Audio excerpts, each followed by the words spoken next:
Thank you. And I always get to follow the happy, smiley balloon guy. Always. And so let's talk a little about death. Just kidding. You don't have to say what it was, but has anybody in here handled a health scare, kind of a scary health scare, kind of life and death health scare? Anybody had one of those? I'm sorry that you had it, but I'm glad you're here because that means it worked out okay. Today I'm going to talk about one that I had, and not because it's a terribly interesting story, but because there are some things that I did right and some things that I did wrong. I guess I did most of them right since I'm standing here, but there's some things that if it were to happen again, I'd suggest you do things a little differently than what I did. So let's go back to 2007. I had a heart attack, and it's about 6 o'clock in the morning. I'm working out with all my buddies in my boot camp, and I started not to feel so good. And I thought, something isn't quite right here. I was extremely tired. I thought, we were doing exercises, so you're gonna be tired, right? But I couldn't even do the things that we were supposed to do. We were running around the gym, we were doing we were doing jump rope and things like that, and I thought, I can't do this. So I kind of sat down just for a second, but I knew, because the kind of people that I work out with, that I wasn't gonna get away with that for very long before they started teasing me about being a slacker. So instead, I got up and I went to the bathroom. First mistake. I went to the bathroom and I sat on the floor for a couple of minutes. Gross, I know. But I thought, well, maybe I can kind of get my breath back, maybe I'll feel a little bit better. But as I was sitting in the bathroom, my left arm started to tingle a little bit.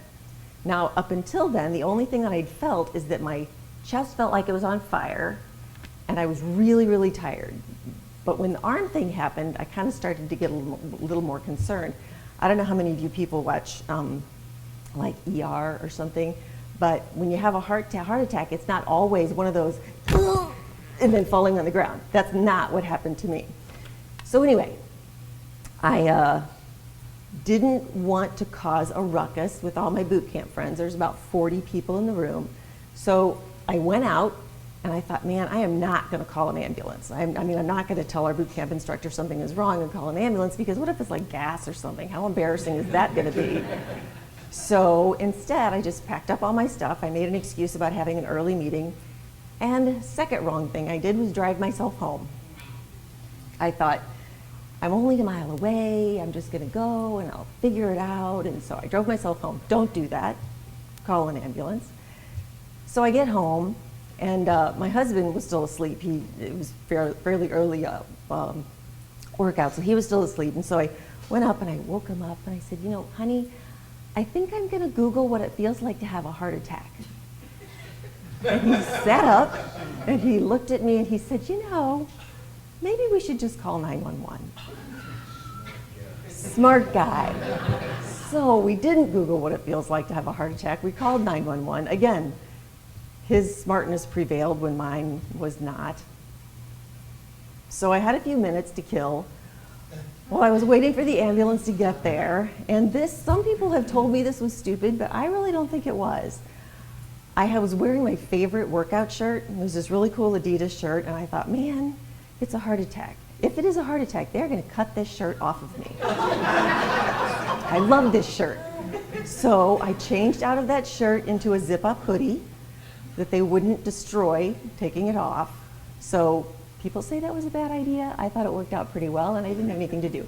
So the guys got there, and what happens when you have an emergency is they might not necessarily take you to your hospital, they will take you to the closest hospital.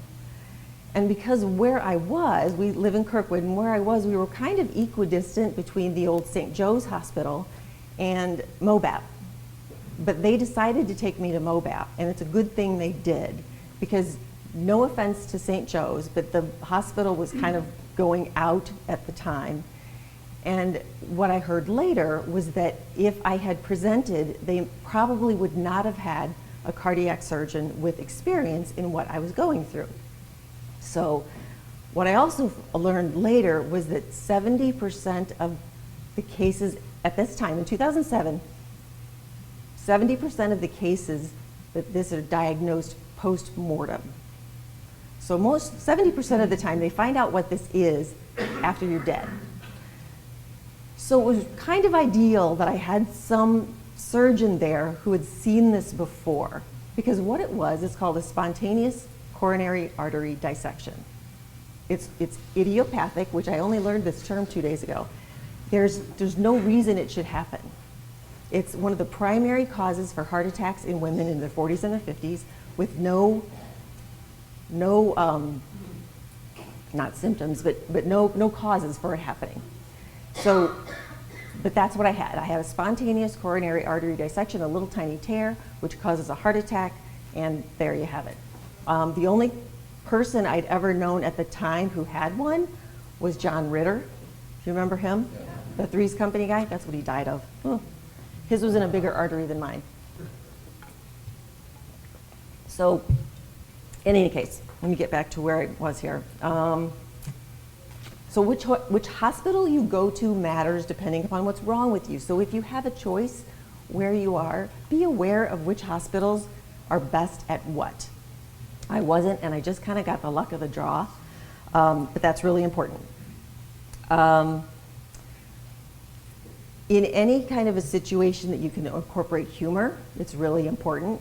I have a very funny brother, my older brother, and when I guess my husband apparently called my mom, and my brother happened to be at her house at the time, and said, you know, get up to the hospital, Mary's here. And first they went to the wrong hospital because no one had told them which hospital. I guess they assumed that I would be going to MOBAP and I was going to a different hospital. But then my brother said, you know, Mom, we need to find out which hospital she's in before she dies. Which was actually, being my brother, it was actually kind of funny. So they put you in a holding cell after you go through the procedure. They kind of put you in a holding pen waiting for a good room, which is really nice. They were going to get me a good room. I happen to know somebody in the emergency room that went to my church. That's also a good thing. If you know someone in there, they can get you a good room. But my brother walked in the room and he was on his phone. At the time, Bluetooth things were kind of new, and he had one in his ear, and I didn't know who he was talking to, but basically I just heard him say, yeah, she's here. No, she's not dead yet. We don't get her stuff. Thanks, Kevin. So it wasn't until several years later that they started doing research on this particular heart attack, or this particular thing that happens. And so at the time, in 2007, there wasn't a whole lot of research on it, but several years after they started doing research, I happened to go to a health fair. And I don't talk about the fact that this happened much, except when I can perhaps help people, know that heart attacks don't all feel the same and don't mess around with it and go to the hospital. But I happened to get into a conversation with the woman who was at the table, and we were talking about heart health and so on. And I happened to mention the Skadden, and I said, but I know it's not, most people haven't heard of it. And she said, oh, well, there's a support group for that. And I said, well, really? It's on Facebook, you should join. So a few days later, I went out to the Facebook group, and the whole idea, this is all people, and mostly women, because these things mostly affect women in their 40s and 50s. Some who've just recently had children, although I had not, and even if I had, it wouldn't have been an excuse because mine's adopted. But so you kind of tell your story, and there's lots of people having these conversations about the kind of medications that they're on and when the next one is going to happen. And what I had learned, what I had been told when I had mine, was that this was like getting struck by lightning. Chances of it ever happening again are slim to none. And we don't know why it happened, but you're probably good to go. So with mine, 30 days later, they do the angioplasty where they go up through your femoral artery, and that's how they fix it. Well, 30 days later, they went up and did another one of those and said, yep, it's healing pretty well. And 30 days later, they gave me a nuclear stress test, and they said, see ya, you're good to go. No medication, nothing. So some years later, 5 years later, when I see this group, I thought, well, maybe this would be interesting. Maybe this would be a good way to connect with people who've had this. But there was so much conversation, fear. And I totally get that. I totally get people who maybe have had more than one, but it wasn't for me. it was kind of over for me. It had been over a long time ago. And I didn't want to talk about the medications, and I didn't want to talk about what kind of things can bring it on, because I'm not going to have another one of them. And it struck me, I have a girlfriend who went through a breast cancer situation, and at one point it was very close to a holiday, and she got crap tons of stuff with pink ribbons on it, which could be lovely if you like that, but she said, everywhere I look, I'm reminded about my breast cancer. So when you go through something like that, think about what's right for you. The support group really wasn't right for me, but it was right for a lot of other people. Just because it's there doesn't mean you have to take advantage of it, but if you need it, go look for it. The last point about this is I remember at the end of every year, I kind of look back at the year and say, you know, what went well and what didn't go so well. And I remember thinking about this, because this was December 17th. So I was thinking about it right toward the end of the year, and I just remember sitting on my couch because I felt better almost immediately. I never felt tired or sick or any of that kind of stuff. So I was sitting there thinking, yeah, you know, this has been a pretty good year. And then I started just detailing everything that had happened that year. The first thing that happened was I got a fractured femur when I was overtraining for running. Later in the summer, I broke my wrist when I fell. My father passed away. I had a heart attack. There were a couple of other family situations. My sister was diagnosed with a very difficult form of cancer. And I thought, well, how could it possibly be that this was a good year when all that stuff happened? And at the same time, I was thinking, you know, why didn't I get that whole turning my life around once I had this death scare? It seemed like a little bit of a ripoff, because, you know, people say, I had a whole new lease on life and I enjoyed every day. And it's like, I didn't get any of that. And then I thought later, it's like, well, maybe it's because for many, many, many years, I've been working every day on trying to make every day matter.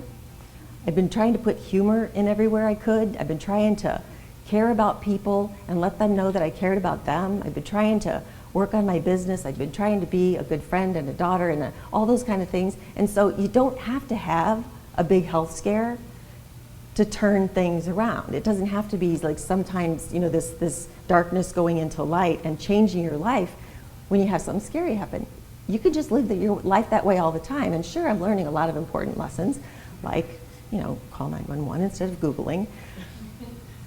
But the whole idea that you'll turn your life around because of a serious health scare doesn't necessarily have to be the case. Turn it around any old time. Turn it around today if you want.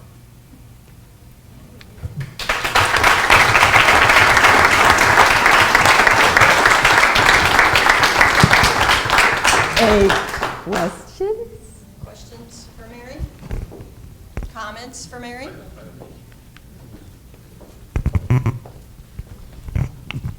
Do they still advise you to take aspirin if you during or while of a heart attack, as far as? You know, I get a physical now and then, and they never mention it. I mean, they know I had it, but they don't suggest. I mean, I suppose I could.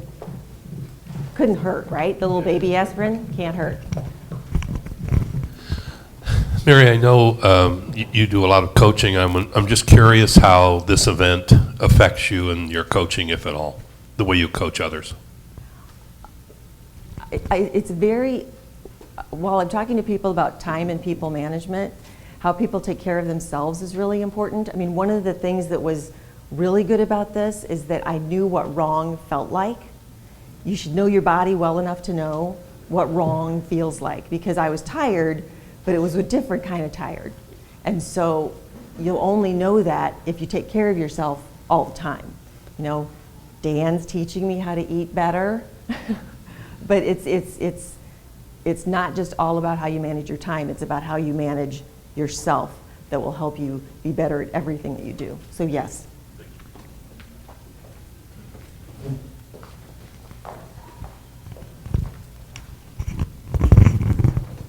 Thanks for sharing that. Great story. I just want to say a little bit about the support group. My wife had thyroid cancer a year ago this month, and the support group that she got online with, it has helped her immensely. because she had a lot of different side effects from the iodine treatment that she went through. And it's been a fierce haul, but I mean, I credit a lot to the support group that is online with Facebook and that, of other people sharing their stories and that. So I think it's all about sharing, but great, Yes. great, And- great and- presentation. And if you're feeling alone, and if you're scared, and if you, I mean, there's nothing. I mean, that's why we're all here. I mean, don't fly alone.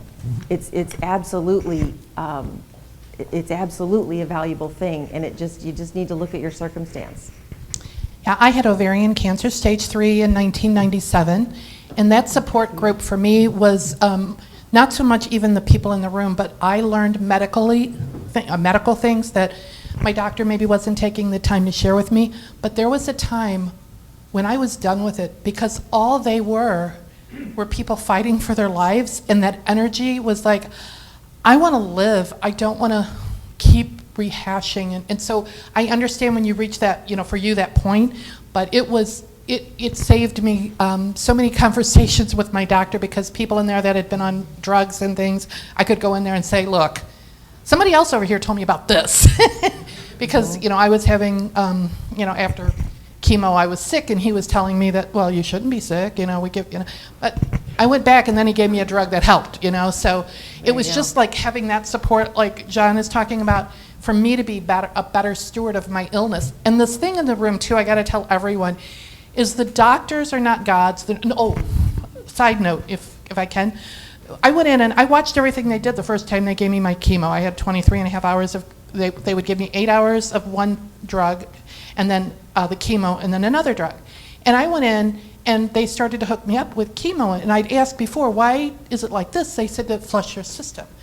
The nurse starts to hook me up for chemo. I go, that's not how they did it the last time.